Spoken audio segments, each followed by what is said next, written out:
গল্প শোনার আগে একটি অনুরোধ, প্লিজ গান ও গল্পকে সাবস্ক্রাইব করে পাশে থাকা বেল আইকনটি অন করে দিন, যেন প্রতিটা গল্প সবার আগে পৌঁছে যায় আপনার কাছে।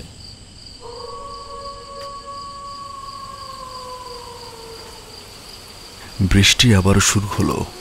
তারানাথ জানলার ফাঁক দিয়ে আকাশের দিকে তাকিয়ে থাকতে থাকতে বলল, যদি কোনোভাবে সময়কে থমকে দিতে পারতাম কিংবা সময়কে অতীতে নিয়ে যেতে পারতাম তাহলে খুব ভালো হতো। আর কিছু না হোক, নিজের করা ভুলগুলোকে শুধরে নেওয়ার একটা সুযোগ অন্তত পেতাম। আমি একটু অবাক হয়ে বললাম, ভুল? কেমন ভুল? আমার কথা শুনে তারানাথ একটু হাসলো। তারপর সামনে রাখা পাসিং শোয়ের প্যাকেট থেকে একটা সিগারেট বের করে ধরিয়ে পরম তৃপ্তিতে একটা টান দিয়ে ভুরভুর করে ধোঁয়া ছাড়তে ছাড়তে বলল, আমার গোটা জীবনটাই তো ভুলে ভরা। যদিও যখন ভুলগুলো করেছি তখন একবারের জন্য মনে হয়নি যা করছি সেটা ভুল। শুধু আমার কেন, ভুল করার সময় কারোরই সেটাকে ভুল বলে মনে হয় না, কিন্তু কাজটা করার অনেক পর যখন সেই কাজেরই কোনো প্রতিদান কিংবা কিভাবে যে বোঝায়, দাঁড়াও ফলাফল হাতে পাই আর নয়তো চোখে উপলব্ধি করি, তখন মনে হয় কাজটা আসলে ভুলই ছিল। আচ্ছা, আপনার জীবনের সবচেয়ে বড় ভুল কি ছিল? এইবার তারানাথের মুখটা গম্ভীর হয়ে গেল। জ্ঞানীরা ঠিকই বলে, মানুষের বয়স যত বাড়ে গম্ভীরতাও ততটাই বাড়ে। যদিও তারানাথের সাথে এই যুক্তি খাটে না। তারানাথের মন কখন কোন অবস্থায় বিচরণ করে আর কেন করে তা আমরা এতদিনেও ঠিকঠাক বুঝে উঠতে পারলাম না, আর পারবো বলে মনে হয় না। তারানাথ একটা দীর্ঘশ্বাস ছেড়ে বলল, ভুল কখনো ছোট বড় হয় না। আমি অনেক সময় দেখেছি একটা ছোট্ট ভুলের কারণেও একজন মানুষের জীবনে মৃত্যুর মতো ঘটনা ঘটতে পারে, অথচ মানুষ সেটাকে ভুল বলেই মনে করে। আবার কখনো কখনো অনেক বড় ভুল করার পরও কোনো কিছুই হতে দেখিনি। তার মানে এই না যে কিছু হয়নি, হয়েছে, কিন্তু তা আমরা আমাদের চোখের দৃষ্টিতে দেখতে পারি না, উপলব্ধিও করতে পারি না। আমার কথাই যদি বলি তাহলে আমার কি ক্ষতি হয়েছে তাকে কেউ দেখতে পাবে? তোমাদের অনেক গল্পই বলেছি, সে কারণে হয়তো তোমরা কিছু কিছু বলতে পারবে, কিন্তু দেখতে কি পারবে না। মিথ্যা বলবো না, তোমরা আছো বলে আরো একবার পুরনো দিনগুলোতে ফিরে যাওয়া যায়, সে তোমরা বিশ্বাস করো আর নাই করো। এমন সময় দেখলাম আমার বন্ধু কিশোরী সেন কিছু একটা বলতেই যাচ্ছিল। আমি কিশোরীকে চুপ করিয়ে দিলাম, কারণ আমি দিব্যি বুঝতে পারছি এইবার তারানাথের মন আর মেজাজ গপ্প বলার আমেজে আসবে করছে। এমন সময় কিশোরীর কথায় সেই আমেজ চলে যাক, সেটা আমি চাই না। তারানাথ সিগারেটের শেষে একটা টান দিয়ে অবশিষ্টটুকু নারকেলের মালায় গুজে দিতে বলতে আরম্ভ করল,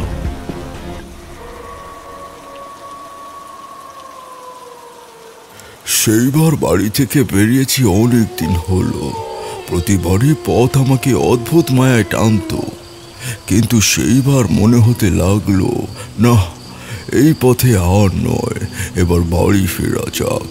তোমরা হয়তো আমার এই কথা শুনে অবাক হচ্ছ, ভাবছো যার জন্য দিনের পর দিন আমি শত কষ্ট সহ্য করেও পথে পথে ঘুরেছি, বিভিন্ন জায়গায় গিয়েছি, যার জন্য পরিবারের লোক সংসার সব কিছুকেই তুচ্ছ করে দিয়েছি, আর সেই আমি কিনা এমন কথা বলছি। সত্যি বলতে কি, মন এতটাই অশান্ত হয়ে উঠেছিল যে কোনো কিছুই ভালো লাগছিল না। তোমরা হয়তো ভাবছো আমি কোনো গতি করতে পারছি না বলেই এমনটা আমার মনে হয়েছে, আসলে তা নয়। আমাদের মন সবসময় নতুন কিছুর সন্ধানে থাকে, আলাদা কিছু স্বাদ পেতে একেবারে মরিয়া হয়ে ওঠে। আমারও তেমনটাই হয়েছিল, অনেকটা হলো আর কত। আসলে কি আমার এই পথে কোনো গতি হবে? হলেও বা কিভাবে? একটা মন্দিরের ভাঙা দেওয়ালে হেলান দিয়ে এইসবই ভাবছি। এরই ফাঁকে আমার ঠিক পেছনে একটা লোক এসে কখন যে দাঁড়িয়েছে তা বুঝতেই পারিনি। এবার বুঝতে পেরে লোকটির দিকে তাকালাম। বেশ সুপুরুষ, পরনে গেরুয়া বস্ত্র, সেই সাথে কপালে তিলক, সাদা চুলগুলো কাঁধের উপর খুব যত্ন করে ফেলানো, লম্বায় আমার থেকে আধা হাত উঁচু, দেহটাও তেমনই পেটানো, চেহারা উজ্জ্বল। কিন্তু এইসবের বাইরে সর্বপ্রথম যে জিনিসটা আমার নজর কাড়ল সেটা হলো লোকটির দুটো উজ্জ্বল চোখ। চোখ দুটো যেন কাচের উপর সূর্যের আলো পড়লে যেমন চকচক করে তেমনই চকচক করছে। কিছু কিছু মানুষ থাকে যাদের একবার দেখেই মনে একটা ভক্তির ভাব চলে আসে। এমন মানুষ আমি কম দেখিনি, কিন্তু এই মানুষটাকে কেন জানি না আমার সবার থেকে আলাদাই মনে হলো।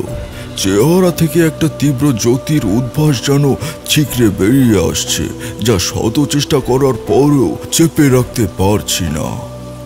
আমার মনে একটা ভক্তির ভাব চলে আসলো। আমি হতভম্বের মতো তাকিয়ে আছি। লোকটি আমার দিকে বেশ কিছুক্ষণ ওনার ওই উজ্জ্বল তীক্ষ্ণ দৃষ্টি নিয়ে তাকিয়ে থেকে বলল, তুমি কি এখানে নতুন? বুঝলাম তিনি এর আগেও এখানে এসেছেন, আর এইবার সে আমাকে দেখে প্রশ্ন করল। আমি আবার কথা বললাম, আমি পথিক, এখানে রাতটুকু কাটিয়েই আবার চলে যাব। তিনি কিছু বললেন না, মন্দিরে সিঁড়ি বেয়ে ভেতরে চলে গেলেন। আমি তাকিয়ে রইলাম বেশ কিছুক্ষণ।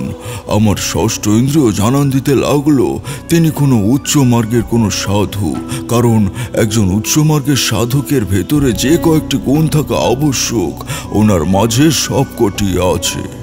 বেশ কিছুক্ষণ দাঁড়িয়ে থাকার পর লক্ষ্য করলাম লোকটি আবারও মন্দিরের ভেতর থেকে বেরিয়ে আসছেন।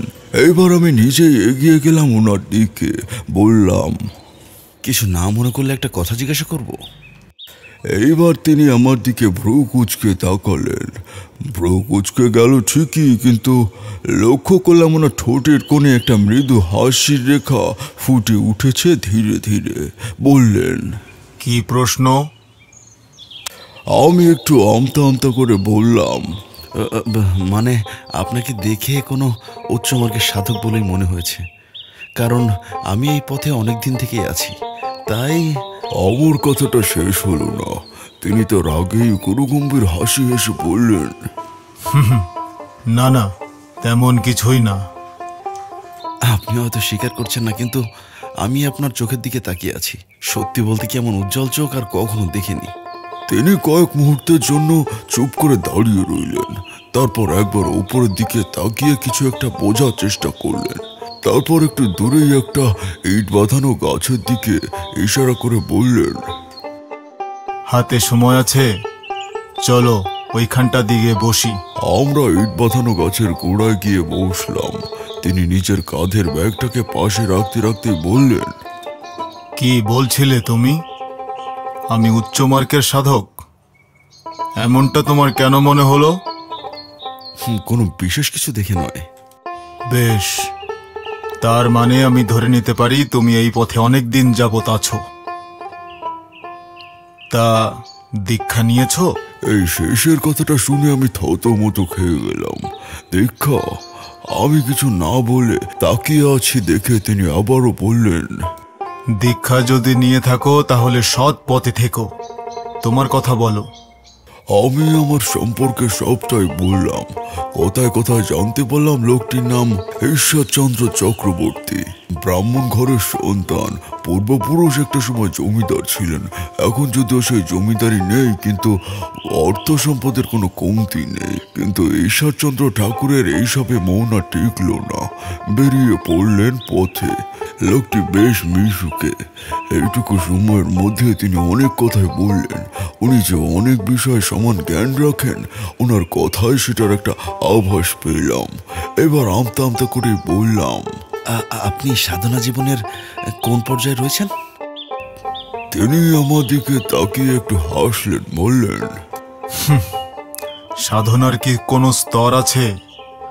এ এক বিশাল মহাসমুদ্র, অথই জল। একজন মানুষ তার কতটুক বা পান করতে পারে তিনি সঠিক উত্তর দিলেন না ঠিকই, কিন্তু আমার এতক্ষণে তীব্র বিশ্বাস হয়েছে যে তিনি আর যাই হোক না কেন কোনো সাধারণ মানুষ তিনি নন। প্রথম দেখায় মনে যে ভক্তিভাবটা জেগেছিল এখন সেটাই শ্রদ্ধাতে বদলে গেল। ওনার কথা যতই শুনছি আমি যেন জ্ঞান আর বিদ্যার অত্যন্ত গভীরে তলিয়ে যাচ্ছি, যার তল খুঁজে পাওয়া আমার সাধ্য নয়।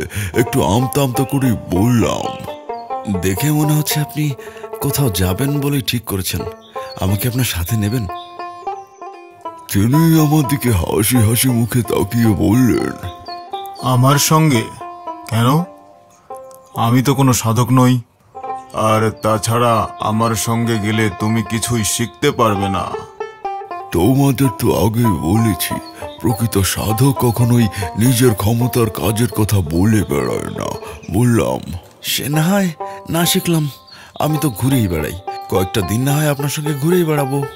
দেখলাম তিনি চুপ করে কিছু একটা ভাবলেন, তারপর বললেন, ঠিক আছে, যেতে যখন চাইছো তখন চলো। পথে পথে হাঁটি। রাত হলে কখনো কোনো গৃহস্থ বাড়িতে গিয়ে আশ্রয় নিই। রাতটুকু থেকে আবার বেরিয়ে পড়ি। এই বাদে কোনো কিছুই লক্ষ্য করলাম না, কিছু ঘটলো না। 3 দিনের দিনও যখন একইভাবে কাটলো তখন আমার মন ক্রমে অস্থির হয়ে উঠল। কারণ এইভাবে যদি ঘুরতে হবে তাহলে আমি একাই ঘুরতে পারি, শুধু শুধু আরেকজনের সঙ্গে থাকা কেন? তবে একটা বিষয় বুঝতে পারছি, আমরা যতই পথ হাঁটছি লোকালয় ততই কমে আসছে। আর 2-3 দিন হাঁটলে আশ্রয়ের জন্য বোধহয় কোনো বাড়ি খুঁজে পাবো না। আমার মনের এমন অস্থিরতা বুঝতে পেরে বোধহয় তিনি বললেন, আমি তোমাকে আগেই বলেছি, আমার সঙ্গে এসে তুমি কিছুই শিখতে পারবে না। কিছু মনে না করলে একটা কথা বলবো? কি কথা? আমি আগে আপনাকে প্রশ্নটা করেছিলাম, তখন আপনি কোনো জবাব দেননি। আপনি আসলে কোন মার্কের? আমি তো অনেকদিন ধরে এই পথে আছি, তাই কিছু বিষয় বুঝতে পারি। আমায় দেখে তোমার কি মনে হয়? কোন মার্গের? বুঝতে পারছি না, তবে এটুকু বুঝতে পারছি আপনি সবার থেকে আলাদা। তার প্রমাণ আপনার 2 চোখ। সাধারণ মানুষের চোখ এতটা উজ্জ্বল হয় না। তাছাড়া আমি অনেক সাধুসঙ্গ করেছি, কখনোই এমনটা দেখিনি। তিনি আমার দিকে এক দৃষ্টিতে আমার চোখের দিকে তাকিয়ে থাকলেন। আমার মনে হলো চোখ দুটো যেন ক্রমেই নিজের রং পাল্টাচ্ছে। প্রথমে কালো, পরক্ষণে কালো জ্যোতির উপর ছেয়ে যাচ্ছে একটা নীল আভা। আমি তাকিয়ে থাকলাম ওনার চোখের দিকে। দেখলাম হঠাৎই চোখ দুটো অস্বাভাবিকভাবে কাঁপতে শুরু করেছে, ঠিক যেন চোখের ভেতর থেকে কিছু একটা নীলচে ওই আভার আবরণকে ছিন্ন করে বেরিয়ে আসার চেষ্টা করছে বারবার করে। তৈরি হতে সুড়ঙ্গ পথের আর সেই এক একটা পথ যে কত দূর অব্দি চলে গিয়েছে তা বুঝতে পারছি না ঠিকই, কিন্তু এইটুকু বুঝতে পারলাম ফুলে যাওয়া 2 চোখে শত শত সূচের ছিদ্রর মতো সুড়ঙ্গ পথের ওপাশে এমনই একটা করে জগৎ রয়েছে। নিমেষে ছোটবেলা সেই অদ্ভুত লোকটির কথা মনে পড়ে গেল, যে কিনা আমাদের গ্রামের কৈখালের মাঠের চটকা গাছের নিচে বসে তার ফুলে যাওয়া জানালার মতো 2 চোখ দিয়ে নিয়ে গিয়েছিল অন্য এক জগতে। আমি বেশ কিছুক্ষণ ঈশ্বরচন্দ্রের শত শত সূচের গর্তের মতো তৈরি হওয়া 2 চোখের দিকে তাকিয়ে থাকতে থাকতে হঠাৎই লক্ষ্য করলাম একটা সুড়ঙ্গের পথ ধীরে ধীরে প্রসারিত হচ্ছে। তাতে ফুটে উঠছে শত শত ছবি। ছবিগুলো এখন আর বোঝা যাচ্ছে না, কারা যেন বেশিরভাগই মুছে দিয়েছে। সেদিকে তাকিয়ে থাকতে থাকতে আমার 2 চোখের পাতা ভারী হয়ে আসলো। আমার মনে হলো আমার সারা জীবনের ক্লান্তি যেন একসাথে নেমে এসেছে আমার চোখের 2 পাতায়। আমি যেন হারিয়ে যাচ্ছি, তলিয়ে যাচ্ছি কোনো এক অতল গহ্বরে। বাঁচার জন্য প্রাণপণে চেষ্টা করছি, কিন্তু পারছি না। হঠাৎ একটা বলিষ্ঠ হাত এসে চেপে ধরলো আমার কাঁধ। আমি চমকে উঠলাম। চোখ খুলে দেখলাম আমি বসে আছি ঈশ্বরচন্দ্রের ঠিক সামনে। ওনার একটা হাত শক্ত করে চেপে ধরে আছে আমার কাঁধ। আমি মুহ্যমানের মতো বসে রইলাম।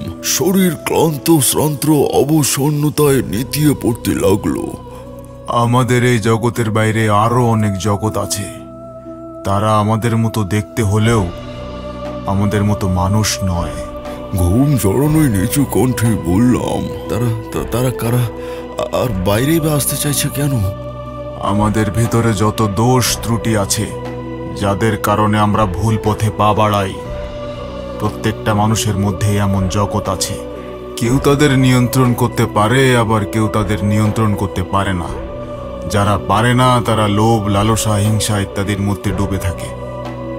একজন মানুষ যত নিজেকে নিয়ন্ত্রণ করতে পারে, তার দোষ ত্রুটির পথ ততই সংকীর্ণ হয়। আমি নিজের ভিতরের সকল দোষ ত্রুটিকে সংকীর্ণ করার বিদ্যে শিখেছি।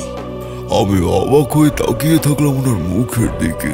বললাম, আমি আপনার আগেও এমন একজনকে দেখেছি, তিনি স্বয়ং। কথাটা শেষ করতে পারলাম না, আমার কণ্ঠ বুঝে আসলো। তিনি একটু হেসে বললেন, তিনি স্বয়ং কাল ভৈরব, যিনি নিজের সকল দোষ ত্রুটিকে শূকরে রূপান্তরিত করে নিজের পাঁজরের হাড় দিয়ে সেই সব নিয়ন্ত্রণ করে। কি তাই তো? তুমি তার দেখা পেয়েছ, সেই চিহ্ন তোমার মাঝে আছে, তবে আর পাবে না। কিন্তু তিনি তোমাকে আরো বিপদ থেকে রক্ষা করবেন। এইবার ঈশ্বরচন্দ্র একটু হাসলেন, তারপর বললেন, পেয়েছি, কিন্তু ওই একবারই। আমি আর কোনো কথা বললাম না। ওনার হাত আমার কাঁধের উপর থেকে সরে গেল, আর সরে যেতেই অনুভব করলাম এতক্ষণে সব ক্লান্তি যেন ওই হাতের সাথেই মিলিয়ে গেল। তাহলে কি ঠিক করলে? যাবে আমার সাথে? যাব। পরের দিন সকালে আমাদের পথ চলা শুরু হলো। কোথায় যাচ্ছি, কেন যাচ্ছি কিছুই জানি না। দেখলাম আমার অনুমান ভুল নয়। আমরা যতই হাঁটছি, লোকালয় ততই কমে আসতে শুরু করছে। একটা সময় লোকালয় সেরে আমরা বিস্তৃত দিগন্ত মাঠের উপর দিয়ে হাঁটতে শুরু করলাম। যতদূর চোখ যায় কেমনই আবছা হয়ে আসা কালো মেঘে ঢাকা। চৈত্র মাসের দুপুর, মাথার উপর সূর্যটা জ্বলছে দাও দাও করে। সূর্যের তাপে মাঠঘাট শুকিয়ে কাঠ। আমরা হেঁটেই চলেছি। একে তো পথের ক্লান্তি, তারপর প্রচণ্ড রোদ, শরীর যেন আর সহায় হয় না। আমি গ্রামের ছেলে, তার উপর এমন অনেক পরিস্থিতিতে নিজেকে শক্ত রাখার ক্ষমতা রাখি, কিন্তু তারও তো একটা সীমা আছে। আমার পার সামনের দিকে এগোতেই চায় না। এক পা হাঁটি আর এক পা পিছিয়ে আসি। আমার এমন অবস্থা দেখে তিনি বললেন, ওই যে গাছটা দেখছো, আমরা আজকে ওখানে গিয়েই বিশ্রাম করব। আমরা প্রায় চলে এসেছি। সকালে রওনা দিলে দুপুর নাগাদ পৌঁছে যাব। আর একটু হেঁটে আমরা গাছের গুঁড়িতে বসলাম। ক্ষুধা তো বটেই, তৃষ্ণায় বুকে ছাতি ফেটে যাওয়া জোগাড়। তুমি বসো, আমি এক ঘটি জল নিয়ে আসি। বলেই গাছের ঝোলা থেকে ঘটিটা বের করে উঠে পড়লেন। এমন খা খা করা মাঠের মাঝখানে এমন সময় তিনি কোথায় বা জল নিতে গেলেন বুঝতে পারলাম না। রোদের তাপে যেখানে পথঘাট ফেটে খাওয়া খা করছে, সেখানে যদিও বা কোনো পুকুর থেকে থাকে, তাতে কি জল এখনো আছে? মিনিট দশকের মধ্যে তিনি ফিরে আসলেন। ওনার হাতে একটা পিতলের ঘটি, ঘটির গা থেকে জল চুইয়ে চুইয়ে পড়ছে। ঝোলায় কিছু খাবার আছে, তাতেই হয়ে যাবে। বলেই তিনি ব্যাগ থেকে একটা ছোট্ট পুটুলি বের করলেন। দেখলাম শুকনো চিড়ে আর গুড়। প্রচন্ড ক্ষুধা আর ক্লান্তিতে সেসব কোথা থেকে আসলো তার জিজ্ঞেস করার কথা মনেও আসলো না। খাওয়া দাওয়া শেষে গাছের একটা মোটা গুঁড়িতে হেলান দিয়ে চোখ বন্ধ করলাম। এতটা পথ হাঁটার পর পেটে কিছু পড়লে ক্লান্তি আসে। কখন ঘুমিয়ে পড়েছিলাম বুঝতেই পারিনি। ঘুম ভাঙলো একটা কণ্ঠস্বরে, না একটা নয়। চোখ বন্ধ করে শুনলাম দুইটা মানুষ নিজেদের মধ্যে কি যেন কথা বলছে। কথাগুলো অস্ফুট, বোঝা যাচ্ছিল না। আওয়াজটা ভেসে আসছে আমি যে গাছের গুঁড়িতে হেলান দিয়ে আছি তার ঠিক উল্টো পাশ থেকে। চোখ খুলে তাকালাম, দেখলাম আমার পাশে ঈশ্বরচন্দ্র ঠাকুরের ঝোলা, আর তার পাশে জলের ঘটিটা পড়ে আছে, কিন্তু তিনি নেই। উঠে বসলাম, আর বসতেই বুঝতে পারলাম কথাবার্তার আওয়াজ কমে আসলো। ঠিক কমে আসলো না, একেবারে থমকে গেল, আর তার পরিবর্তে ভেসে আসলো একটা কণ্ঠস্বর। উঠে পড়েছ?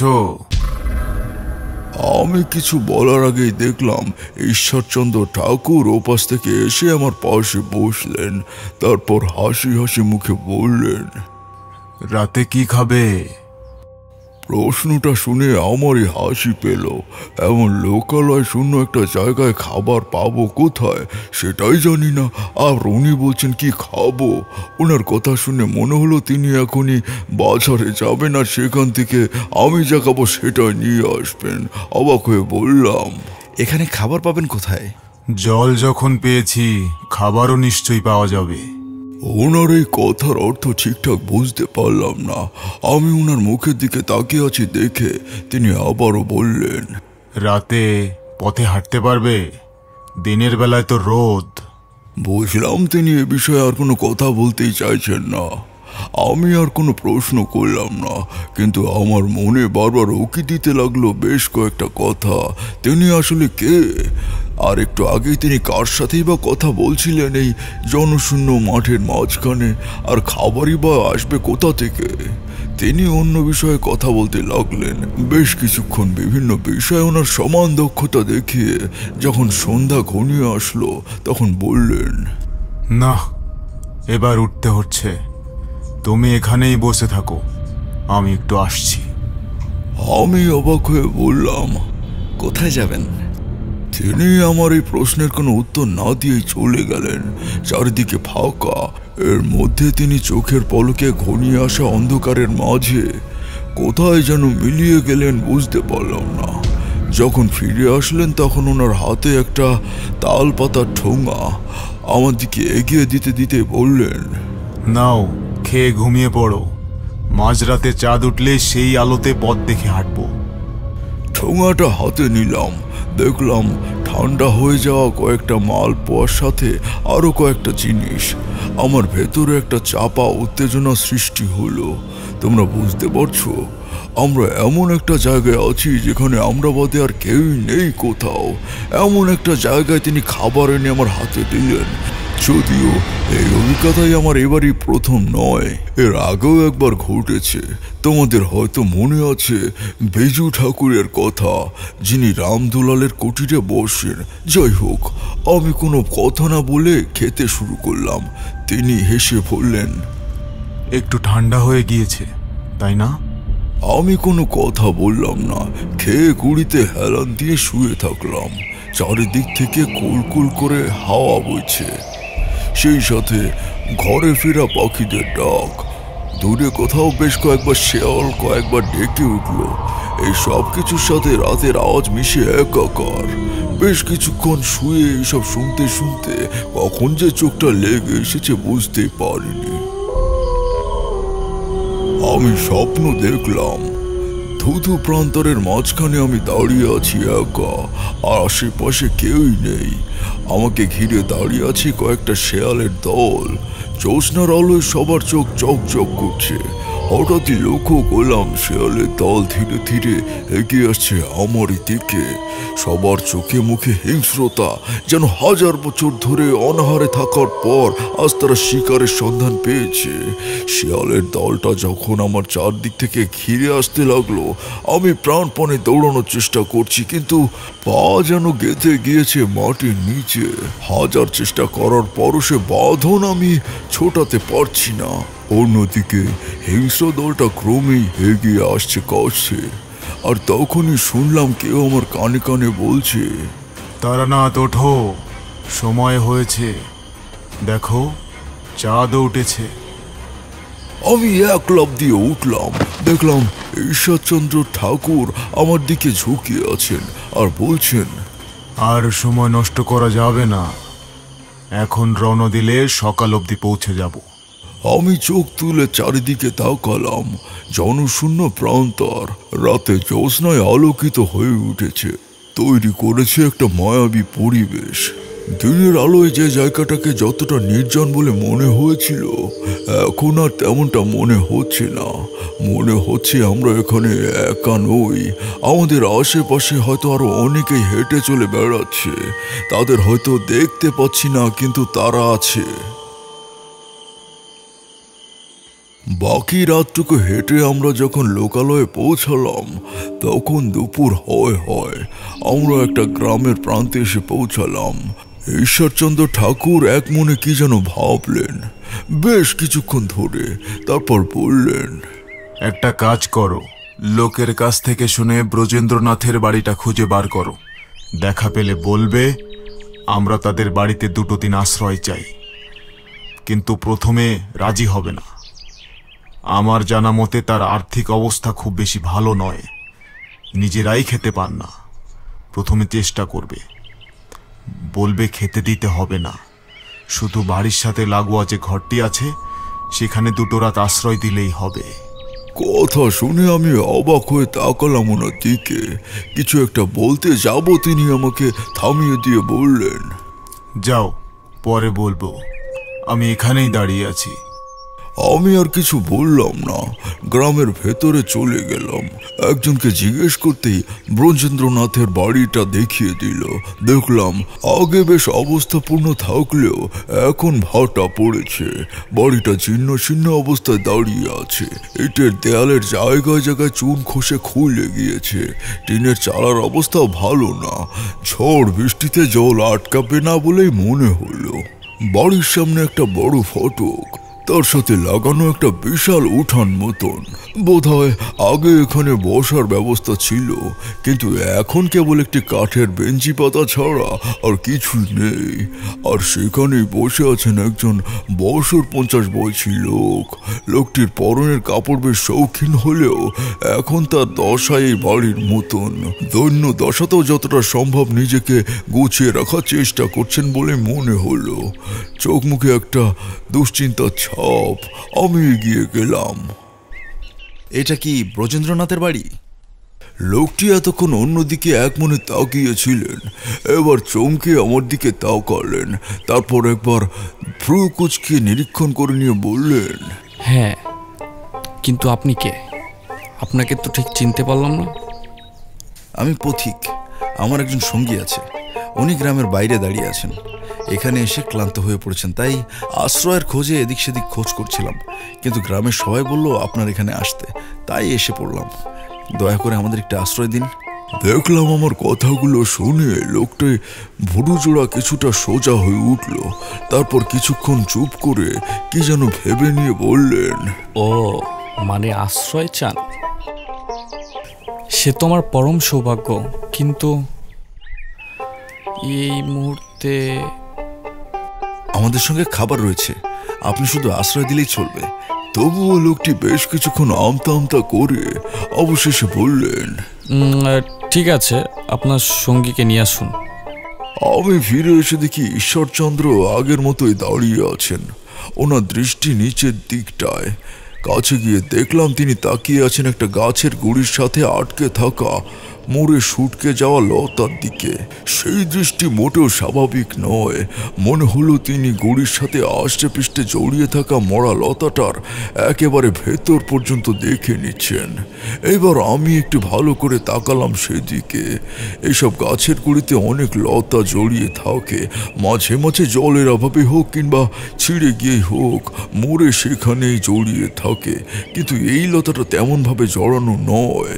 দেখে মনে হলো কেউ যেন লতাকে অতি সাবধানে ও যত্ন করে গাছের গুড়ির সাথে পেঁচিয়ে রেখে বেশ কয়েকবার গিঁট দিয়ে দিয়েছে। চলো। আমি এক দৃষ্টিতে তাকিয়েছিলাম সেদিকে। এবার ঈশ্বরচন্দ্র ঠাকুরের কথায় আমার সম্বিত ফিরল। ব্রজেন্দ্রনাথ আমাদের আশ্রয় দিলেন ঠিকই, কিন্তু দুপুর গড়িয়ে গেলেও একটি বারের জন্য দেখা করতে আসলেন না। তখনকার সময় এমনটা খুব একটা দেখা যেত না। বাড়ির হাড়ির অবস্থা যেমনই হোক না কেন, অতিথির সেবায় কোনো ত্রুটি কোনো গৃহস্থই রাখতেন না।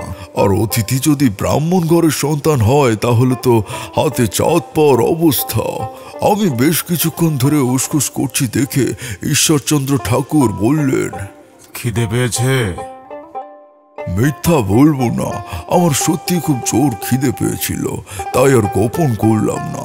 তিনি আবারও নিজের চোড়ার ভিতর হাত ঢুকিয়ে একটা কলা বের করে দিলেন আর বললেন, এতে হবে? এমন খিদে কি আর একটা কলায় মেটে? কিন্তু এমন অবস্থায় এটাই অনেক। কোনো কথা না বলে কলাটা নিলাম, কিন্তু লক্ষ্য করলাম ঈশ্বরচন্দ্র ঠাকুরের চেহারা গম্ভীর। উজ্জ্বল চোখ দুটো যেন আরো বেশি উজ্জ্বল হয়ে উঠেছে। সেগুলো মোটেও শান্ত নয়, কেঁপে কেঁপে উঠছে বারবার। ভেতরে আসবো? দরজার দিকে তাকিয়ে দেখলাম ব্রজেন্দ্রনাথ দাঁড়িয়ে আছে, এক হাতে ঘটি আর এক হাতে একটা কাঁসার থালা। তিনি ভেতরে এসে আমাদের সামনে ঘটি আর কাঁসার থালাটা রাখলেন। দেখলাম ঘটিতে দুধ আর থালায় ভেজা চিড়ে আর দানা গুড়, যেগুলো রাখতে রাখতে অতি লজ্জিত আর কুণ্ঠিত কণ্ঠে বললেন, আমাকে মাফ করবেন অতিথি নারায়ণ, কিন্তু আমার পক্ষে এর বেশি আর জোগাড় করা সম্ভব নয়। বাড়িতে একটা গরু আছে এখনো, খাঁটি দুধ, আগে খেয়ে নিন একটু। এর আগে যে লোকটা এসেছিল সে লোকটা কেমন? ঈশ্বরচন্দ্রের এমন কথায় খানিকটা অবাকই হলাম। কোন লোকের কথা বলছেন তিনি, আর তিনি বা জানলেন কিভাবে? দেখলাম ব্রজেন্দ্রনাথও বেশ খানিকটা অবাক হয়েছে। অবাক হয়ে বললেন, লোক? কোন লোক? যিনি ঠিক 3 চন্দ্র আগে এই ঘরে আশ্রয় নিয়েছিলেন। এইবার দেখলাম ব্রজেন্দ্রনাথের চেহারা থেকে অবাক ভাগটা মিলে গিয়ে ফুটে উঠল বিস্ময়, কিন্তু কিছুই বলল না, মাথা নিচু করে দাঁড়িয়ে রইল। রাতে আমরা কিছু খাবো না, এটা রাখো, মেয়েটাকে খাইয়ে দিও, ওর জ্বরটা কমে যাবে। বলেই তিনি নিজের ঝোলা থেকে একটা ছোট কালো কিসের জন্য একটা ফল এগিয়ে দিলেন মাথা নিচু করে থাকা ব্রজেন্দ্রনাথের দিকে। আর তাতেই ব্রজেন্দ্রনাথের বিস্ময় আরো খানিকটা বেড়ে গেল। সে ফলটা নিল, তারপর মাথা নিচু করে কিছুক্ষণ দাঁড়িয়ে থাকলো, এরপর চলে গেল। সে চলে যেতেই আমি বললাম, আপনি কিভাবে জানলেন? তিনি একটু হেসে বললেন, আমি জানি, যদি খিদে এখনো পেয়ে থাকে তাহলে খেয়ে নাও, রাতে অনেক কাজ আছে। তিনি কিছুই খেলেন না। তোমাদের আগেই বলেছি আমার খিদে পেয়েছিল খুব, তাই আমি খেলাম। খাওয়া দাওয়া শেষে তিনি বললেন, চলো। আমরা উঠে পড়লাম। গ্রামের লোকজন খুব একটা নেই, যারাই আছে তারা কেউ আমাদের দিকে ঘুরেও তাকালো না। আমরা এগিয়ে গেলাম গ্রামের শেষ প্রান্তের দিকে। ঈশ্বরচন্দ্রের 2 চোখ ছুটে বেড়াচ্ছে চারিদিক। হাঁটতে হাঁটতে হঠাৎই তিনি থমকে দাঁড়িয়ে পড়লেন, তারপর বললেন, ওই গাছটার গুড়িতে দেখো তো কিছু আছে কিনা। আমি একটু অবাক হলাম ঠিকই, কিন্তু কথা মতো এগিয়ে গেলাম গাছটার দিকে। আর গিয়ে গাছের গুড়ির একটা শেকড়ের দিকে চোখ পড়তেই আমার বুকটা কেঁপে উঠল। গাছের গুড়ির একটা শেকড়ে খুব যত্ন করে গিট্টু বাঁধা সেই লতা জড়িয়ে আছে আষ্টে পৃষ্ঠে। আমি তাকালাম ঈশ্বরচন্দ্রের দিকে, আর তাতেই তিনি এগিয়ে আসলেন আমার দিকে, আর এসেই তাকালেন গুড়িটার দিকে। কোনো কথা বললেন না, একটা একটা করে লতার গিট খুলতে শুরু করলেন। গুনে গুনে 7টা গিট্টু দেওয়া। সবগুলো গিট্টু খুলে তিনি লতাটাকে নিজের ঝোলায় পুরে নিয়ে আবারও হাঁটতে শুরু করলেন। একটু পর আবারও একটা গাছের দিকে এগিয়ে গেলেন নিচে। আমি অবাক হয়ে গেলাম, এখানেও সেই লতা একইভাবে গাছের শিকড়ে বাঁধা। তিনি আবারও একইভাবে খুললেন এবং নিজের ঝোলায় পুড়ে নিলেন। তারপর আরেকটা, তারপর আরও একটা। এভাবেই পুরো গ্রামের সীমানা জুড়ে মোট 20টা গাছের শিকড়ে বাঁধা লতা খুলে খুলে যখন তিনি নিজের ঝোলাতে রাখলেন, তখন লক্ষ্য করলাম ওনার 2 চোখ ধীরে ধীরে শান্ত আর স্থির হয়ে আসলো। এবার আমি বললাম, এগুলো কি ঠাকুরমশাই? তেমন কিছুই না, কিন্তু যে পদ্ধতি আর পন্থা অবলম্বন করে প্রতিটা গাছের শেকড়ে বাঁধা হয়েছে সেটা ভয়ঙ্কর। 3 চাঁদে পুরো গ্রাম শ্মশান হয়ে যাবে, আর 1 চাঁদে গ্রামের শেষ ব্যক্তির মুখেও আগুন দেওয়ার কেউই থাকতো না। কেমন পন্থা? এটা তন্ত্রের এক গূঢ় পন্থা। সাধারণত নিম্ন শ্রেণীর সাধকেরা নিজের সাধনার স্থানের আশেপাশে এভাবে গণ্ডি কেটে রাখে, যেন কোনো উপশক্তি আশেপাশে আসতে না পারে। কিন্তু এখানে হয়েছে তার উল্টোটা। যদি সহজ করে বলি, তাহলে এই যে কাজটা করেছে, সে নিজের তন্ত্র বলে কিছু অপশক্তিকে এই গণ্ডির ভিতরে রেখে চারিদিকে বাঁধন দিয়ে রেখেছে। স্বাভাবিকভাবেই এইসব অপশক্তি এই গণ্ডি উপেক্ষা করে বাইরে বেরোতে পারেনি, তাতে এই গ্রামের লোকের উপর নেমে এসেছে নরক। কথাগুলো শুনে আমার মুখ হয়ে গেল। ইনি আবারও বললেন, রাতে তৈরি থেকো। আমি আমতা আমতা করে বললাম, কেন? রাতে কি হবে? যদি সকালে সূর্য দেখতে না পাও তাহলে মৃত্যু। কথাটা শুনে বুকের ভেতরটা কেঁপে উঠল।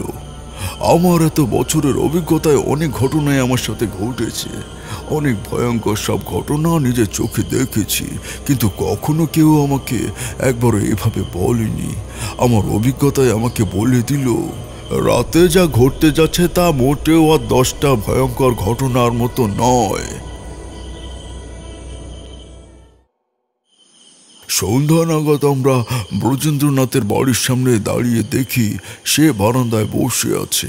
সে যে আমাদের জন্য অপেক্ষা করছিল তা বুঝতে পারলাম।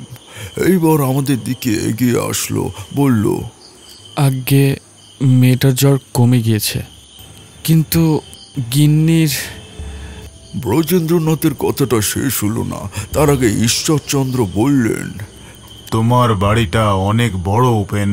গ্রামে এখন যারা যারা আছে সবাইকে বলো আজকের রাতটা তোমার বাড়িতে এসে আশ্রয় নিতে। আমরা বললে কিন্তু কেউ শুনবে না, তুমি বললে নিশ্চয়ই শুনবে। আমার বাড়িতে কেন বলুন তো? কারণ নেই, এমনিতেই। যাও, চারিদিকে অন্ধকার হয়ে আসছে, আর বেশি সময় নেই। ব্রজেন্দ্রনাথ হয়তো কিছু একটা আন্দাজ করে আর কোনো প্রশ্ন করলো না। কিছুক্ষণ ওনার মুখের দিকে তাকিয়ে থাকলো, তারপর চলে গেল। দেখলাম একটু পরে গ্রামের সব মানুষ পিলপিল করে এগিয়ে আসছে এদিকে। দেখতে দেখতে ব্রজেন্দ্রনাথের ফাঁকা উঠান একেবারে ভরে উঠল। সবার চোখে মুখে আতঙ্কের ছাপ স্পষ্ট। যাও যাও, তোমরা সবাই ভিতরে যাও।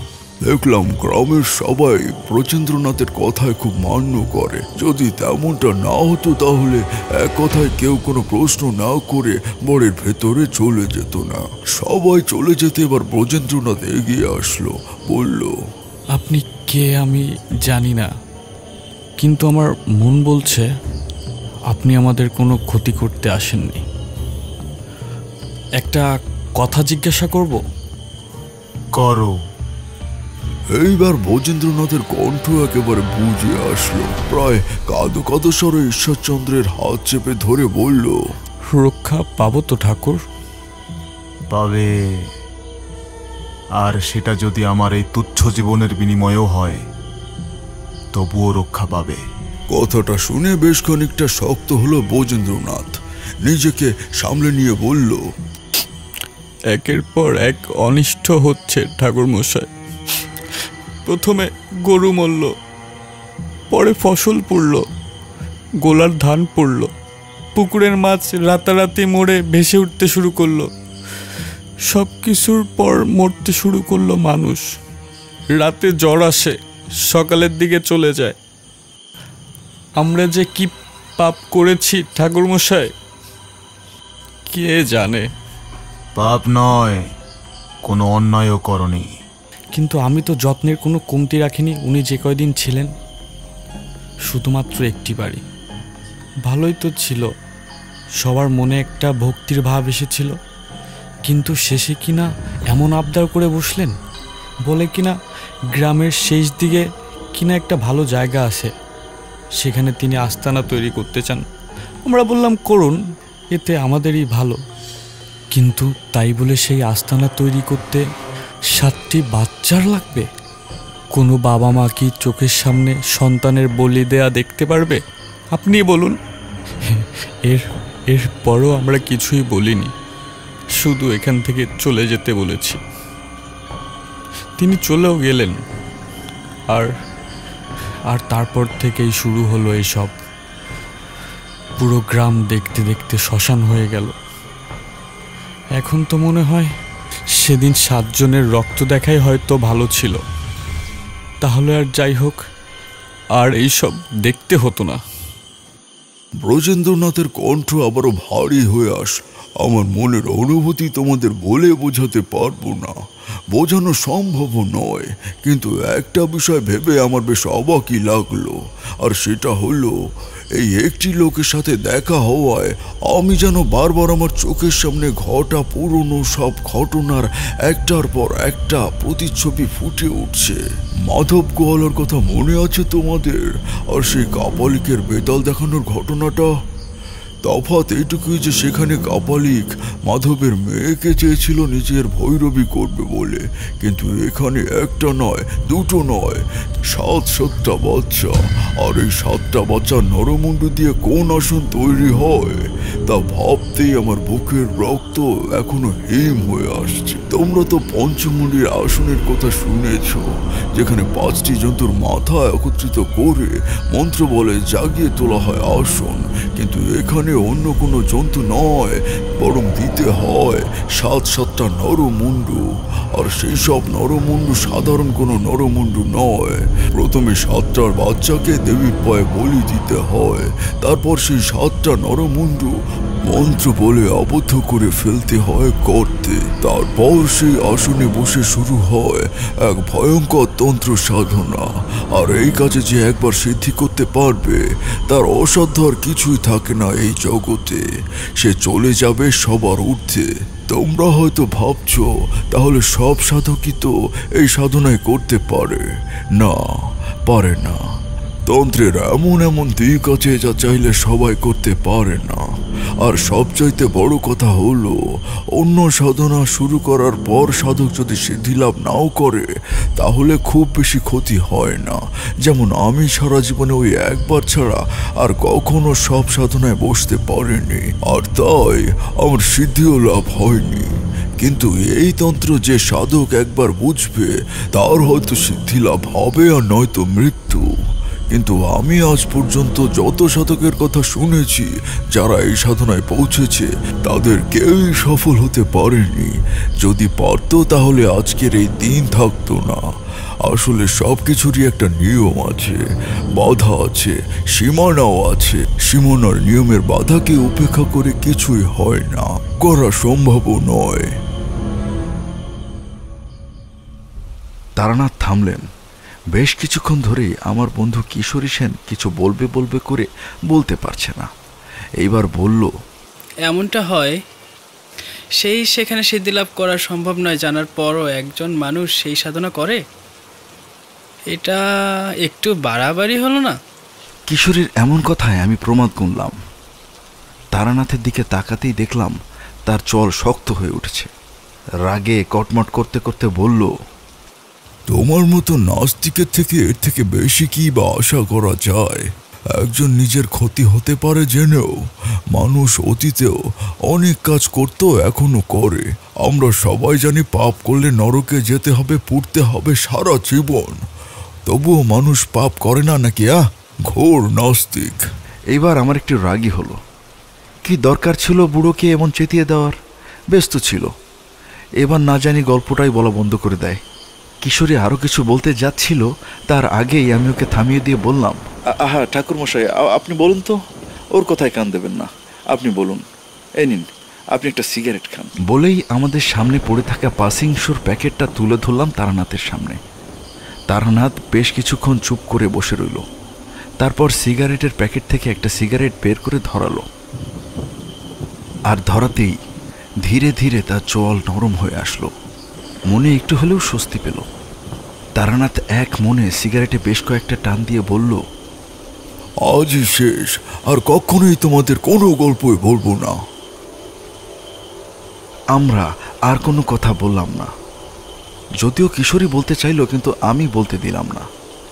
তারানাথ আরও কিছুক্ষণ এক মনে সিগারেট টেনে একটা দীর্ঘশ্বাস ছেড়ে বলতে আরম্ভ করল, ঈশ্বরচন্দ্র ঠাকুর ব্রজেন্দ্রনাথকে বাড়ির ভিতরে পাঠিয়ে দিয়ে এইবার আমার দিকে তাকালো। দিনের আলো নিভে গেলে সেই কখন বললেন, নাও, এগুলো নাও। আর ঠিক যেভাবে যেভাবে প্রতিটা গাছের গুড়িতে বাঁধা ছিল, ঠিক সেভাবে সেভাবে এই বাড়ির চারিদিকে প্রতিটা গাছের নিচে এভাবে লতা বেঁধে দিয়ে এসো। আর তোমাকে মন্ত্র শিখিয়ে দিচ্ছি, মনে রাখবে, প্রতিটা লতায় ঠিক 7টা গিট্টু দেবে, আর প্রতিটা গিট্টু দেওয়ার সময় 3 বার করে মন্ত্র জপ করবে। কি পারবে না? পারবো। এইবার তিনি ওনার ঝোলার ভেতর থেকে শুকনো লতাগুলো বের করে আমার হাতে দিলেন, তারপর একটা মন্ত্র শিখিয়ে দিলেন। মন্ত্রটা আমি তোমাদের বলবো না, কারণ মন্ত্রই আসল কিনা। ঈশ্বরচন্দ্র ঠাকুরের কথা মতো বাড়ির চারপাশে প্রতিটা গাছের গুঁড়িতে ঠিক একইভাবে মন্ত্র জপতে জপতে লতাগুলোকে বেঁধে দিয়ে যখন আবার ফিরে আসলাম, তখন অবাক হয়ে দেখলাম উঠানের উপর যে কাঠের বেঞ্চিটা পাতা ছিল তারই উপর তিনি চিত হয়ে শুয়ে আছেন, আর পাশে দাউ দাউ করে চলছে শুকনো কাঠ। কাঠের গাঁট ফাটার আওয়াজে তিনি কেমন খানিকটা দুলে উঠছেন। আমি কাঠের ধনির পাশে দাঁড়িয়ে দেখলাম ওনার 2 চোখ বন্ধ। আমার পায়ের আওয়াজ শুনে বোধহয় তিনি বললেন, যাও ঘুমিয়ে পড়ো, ভয় নেই। আমি যতক্ষণ আছি কারোর শরীরে 1 ফোঁটা আঁচড়ের চিহ্ন লাগতে দেব না। কিন্তু সাবধান, যদি কিছু ঘটে তাহলে বাইরে বের হলে হবে না, ঘরের ভিতরেই থাকবে। এমনকি আমি ডাকলেও আসবে না। যদি শোনো আমি তোমায় ডাকছি, তাহলে বুঝবে আমি আর বেঁচে নেই। যাও এবার। আমি ঘরে আসলাম ঠিকই, কিন্তু ওনার মুখে আমার কথা শুনে ঘুম আর আসলো না। বসে রইলাম তক্তপোষের উপর। বেশ কিছুক্ষণ কাটার পর হঠাৎ অনুভব হলো আমার পায়ের নিচের মাটি কেমন যেন কেঁপে কেঁপে উঠছে। মনে হচ্ছে দূর থেকে কেউ সবকিছুকে তুচ্ছ করে এগিয়ে আসছে এই দিকে, আর তার প্রতিটা পদক্ষেপে মাটি কেঁপে উঠছে থর থর করে। দেখতে দেখতে মাটির কম্পন বেশ খানিকটা বেড়ে গেল। আমার মনে হলো এই বুঝি সবকিছু ধসে তলিয়ে যাবে। বিকট আলোড়ন সৃষ্টি করে জিনিসটা যখন একেবারে ব্রজেন্দ্রনাথের উঠোনের অনেকটা কাছে এসে পৌঁছলো, তখন হঠাৎই কেউ যেন বিকট হুঙ্কার ছেড়ে মাটিতে আঘাত করলো, আর তাতেই নিমিষেই কেঁপে উঠলো আশপাশটা। কিছুক্ষণ সব চুপচাপ, আর তারপরই রাতের সকল নিস্তব্ধতাকে কাচের টুকরোর মতো ভেঙে চুরে কেউ চিৎকার করে উঠলো। চিৎকার কি? চিৎকার নয়, মনে হলো 1000টা সিংহ যেন একসাথে গর্জন করে উঠলো। সেই গর্জনের মাত্রা এতটাই বেশি যে কানে তালা লেগে যায়। সেই সাথে কাদের যেন ছুটোছুটিতে চারপাশে উথাল পাথাল শুরু হয়ে গেল। কারা যেন ছুটে যাচ্ছে আর্তনাদ করতে করতে। সেই আর্তনাদ মোটেই স্বাভাবিক নয়। কারা যেন ভয়ে প্রাণপণে বাঁচার চেষ্টা করছে, কিন্তু প্রতিবারই ব্যর্থ হচ্ছে। আর কণ্ঠ দিয়ে বেরিয়ে আসা চিৎকারগুলো থেমে যাচ্ছে না, বুঝে যাচ্ছে কে যেন কারো গলা চেপে ধরেছে, তারপর গিলে ফেলছে। বেশ কিছুক্ষণ এমন চলার পর চারিদিক শান্ত হয়ে আসলো। কেবল কানে আসতে লাগলো খুব মৃদু একটা কণ্ঠস্বর। কারা যেন বাতাসের সাথে মিশে কথা বলছে। কথাগুলো এতটাই অস্পষ্ট যে কিছুই বুঝতে পারলাম না। কেবল কানে আসলো ঈশ্বরচন্দ্র ঠাকুরের মৃদু কণ্ঠস্বর। কাউকে যেন তিনি আদেশ করছেন।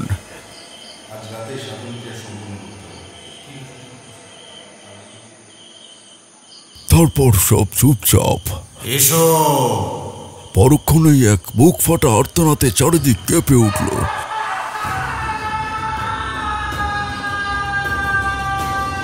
এমন বুক ফাটা আর্তনাদ একজন মানুষ তখনই করে যখন সে উঁচু কোনো পাহাড়ের উপর থেকে পড়ে যায় গভীর খাদে। আমি মুহ্যমানের মতো বসে রইলাম সেইখানে। আমার 2 চোখে নেমে আসতে লাগলো গোটা রাজ্যের ঘুম। কেউ যেন আমার কানে কানে বাতাসে ভেসে ভেসে বলছে, ঘুমাও তারানাথ, এবার তোমার ঘুমানোর সময় হয়েছে। গভীর ঘুম, গভীর ঘুম। আমার চেতনা যেতে লাগলো। আমি তলিয়ে যেতে লাগলাম অতল কোনো গহ্বরে।